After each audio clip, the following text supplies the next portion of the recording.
This video demonstrates how to remove old wax, apply new wax, attach a surf leash and put in removable fins. Wax combs have a chisel edge and a comb edge. To remove old wax, use the chisel edge to scrape the wax off the deck. Bundle it all up as you go and throw it away. When you're applying new wax, set yourself up in the shade. Be sure that your board and your wax are both cool. Don't smear your wax on flat. Instead, hold it on a slight angle. Apply only light pressure and go back and forth in one direction to lightly build up a little base. When you change the direction, small beads grab and build up on the first little layer of wax that you applied. Firm beads of wax is what you want rather than smeared on wax. If you have no wax, using the comb side of the wax comb to buff up old wax is a good substitute. Putting on a leash is super easy, but a common error can do big damage to your board. This leash string is too long. Notice that the leash string drapes over the tail of the board. When your leash is stretched to capacity, the string can easily dig into the fiberglass and damage your surfboard.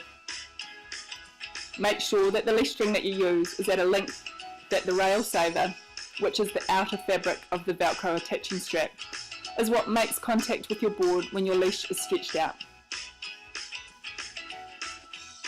Most old surfboards have glassed-on fins.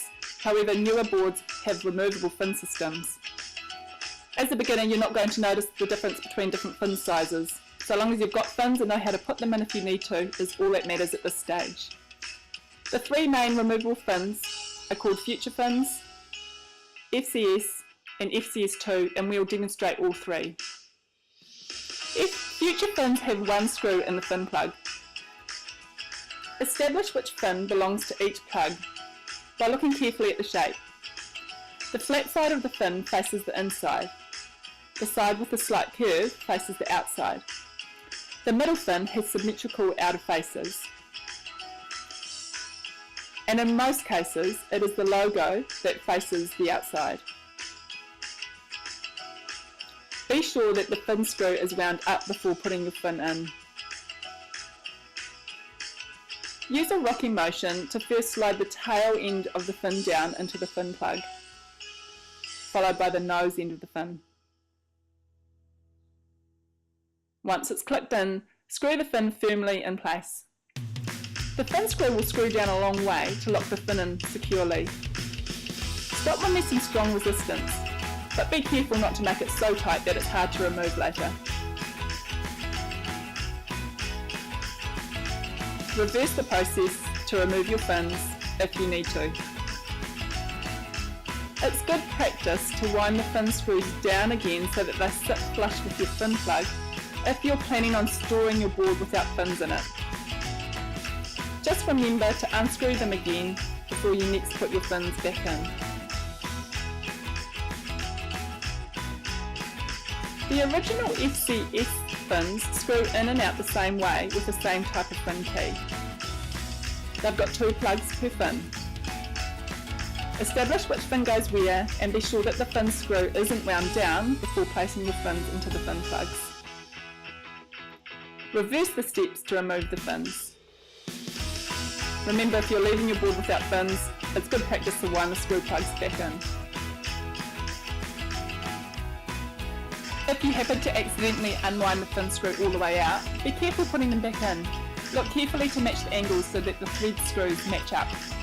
FCS2 fins are keyless. The fins simply click into the fin box. Slide the nose end of the fin into the fin box first. Maintain forward and downward contact between the fin and the plug as you press the tail end down and click it into place. There is the option to screw these fins in place for additional security. This is often done by advanced surfers who bear a lot of force through their fins with powerful turns. The fin key used to do this is the same universal key used in the other 2 fin systems. Reverse the process to remove the fins. These FCS2 fins are so securely locked into place that they do require a little bit of extra effort to remove. But the keyless system makes putting them in and taking them out a lot faster. So, there you have it. Wax, leash and fins. Setting up the basics and you're all sorted and good to go. If you're a beginning surfer and have found this video useful or have any feedback or questions, please leave a comment at the bottom of the Beginners Checklist page.